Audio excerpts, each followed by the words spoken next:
India is the only large economy left in the world which has, as I see it, 4 parts to its economy. There is a Bahrain on top of a UK, on top of a Brazil, on top of the entire African continent. Okay. And what do you mean by that? What I mean is, if you look at the population of India, Yeah. you can add all 4 of these, and all 4 of these exist in India. So you have that 1% of India who are as rich as the people in Bahrain. Yeah. Maybe 2% of India, maybe 1%. You have the next 5-6% of India, which is as rich as the UK people are, which is the size of UK, 60 million, Yes. right? Then you have a Brazil here. Okay. You have, Brazil has whatever 200 odd million people. India also has a 200 odd million people. Our middle class is very same to all of Brazil put together. And then you have 800, 900 million people below that who are living off less than $1,000 per year per capita GDP, which is Africa. Yeah. So you are able to see what is Bahrain? Bahrain doesn't ever need to think about money as much as they want. Pure oil money. Whatever it is, right? So 100,000 GDP per capita. But a total population of less than 1 million people. Yeah. So India has those million people who don't have to think, who have as many Rolls Royce as the people in Bahrain, who have as much wealth as the people of Bahrain. Right? There is that bunch. The richest people in the world are there. Right? I think 2 of the 10 richest people in the world are here. Yeah. Right? So you have that population. There's no doubt that we don't. In fact, I don't think Bahrain has 2 of the top richest people in the world. So you have more than Bahrain in India.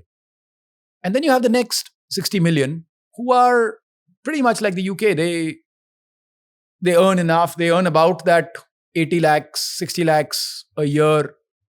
Pretty high end. You can't really call them middle class. They're above that. Right?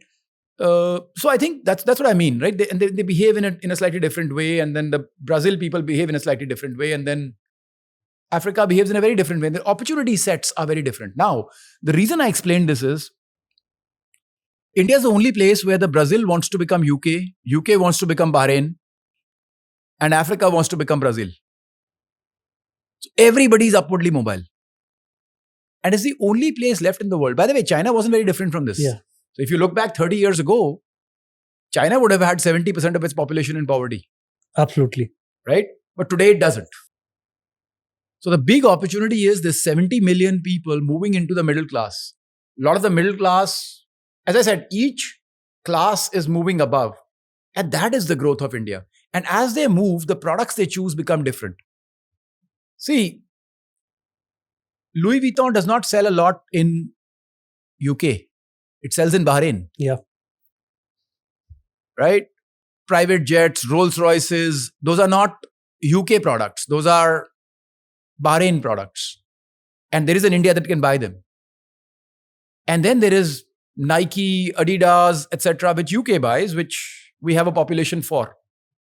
And then there's a middle class, and then there is an aspiration of everybody to get to the next level.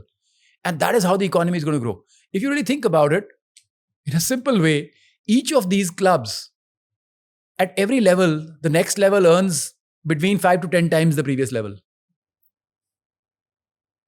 So 5 to 10 times. You're saying the GDP per capita of Bahrain would be like $1 million of $500,000 to $1 million. No, I'm just saying, I said 5 to 10. So you could say 5 to the power 4 of 1,000. 5 to the power 4 will be 125,000. I'm sure there's 1 million people in India who earn more than 125,000 a year. See, the bottom part, if you call it X, the next part earns $5,000. Yes. The next part earns more than $25,000. The next part earns more than $125,000. So, and it'll probably be higher than that. So it may be between 125 to 1 million that the cutoff is happening. So that's what I said, between 5 to 10. So each of these classes earns 5 to 10 times higher than the next class. And everybody wants to be in the next class, right? Nobody who is in Africa does not want to become Brazil. Whoever is in Brazil does not want to become UK. Whoever is in UK does not want to become Bahrain. There's nobody of that sort. Like everybody wants to move up. So I guess that's what it is. And that's what makes it an aspirational country. And that's what makes growth happen. And you can almost project, right? I would say every 15 years or so, a mass class movement will happen. Eventually, our spends are per capita and our earning is per capita and our lifestyle is per capita. And I think that is where we have to understand the opportunity is because we are poor. Yeah. The opportunity is not because we are rich. So, and it's a huge opportunity, of course. Like I can't, and I said that 15 years, every class changes. So what you're talking about is 70% over a 30-year period, 30, Yeah. becoming the same per capita GDP as the UK. It'll take 30 years. But imagine when that happens. Look, all of Europe is only 275 million people. So obviously, we would have a very, different situation. And there is no, and you saw the same trend in China that had happened almost 30 years ago. Something like that, right? 30 years that's happening. So there is no way you can stop that trend. Nobody can stop that trend. That trend has to happen. You can only speed or slow it up by a little bit. Yeah. Right? Because that's a natural trend. That's got to happen. People are more aspirational. I was just sharing before we started talking. My dad was in the army. Yeah. And in our entire life, all the way till class 12, we never went out to eat ever. He was an army officer. Except for army messes and army canteens and army events. The only time we went out to ever eat a dinner in a kind of private place was Volga restaurant in Meerut, where the bill was 36 rupees. And that was a big event for us. It was somebody's birthday or something. And I still remember we ordered ice cream and we ordered everything. But that's what India is for you. That, that's how fast things change. And if they're changing at every family level, we have to see it at a granular level. If they change for every family, obviously collectively they change. And collectively, I almost believe we should not speak about the numbers because they make us feel good before we should feel good. Sure. What do you mean by that? I'll explain. See, China and India will obviously become the largest economies in the world. There is no doubt there, right? Let's not doubt that.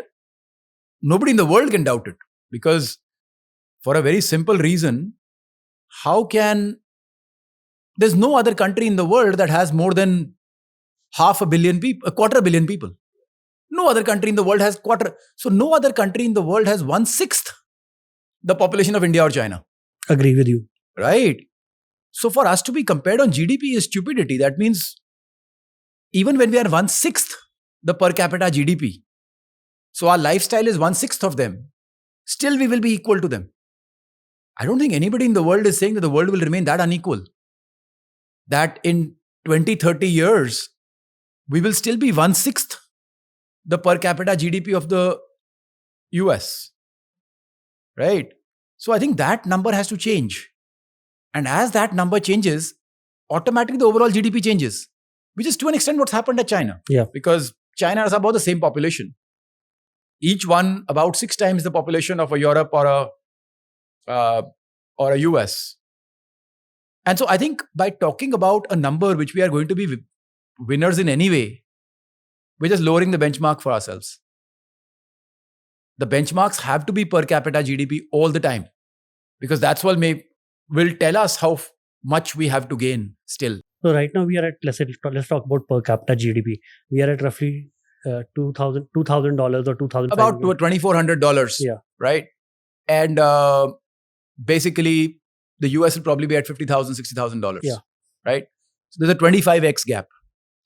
They are 1/6 the population. So the economy is 4-5 times bigger than us. That's all. Right. It's really that simple. I think that just puts it in perspective. Being at $2,500, you really can't go down.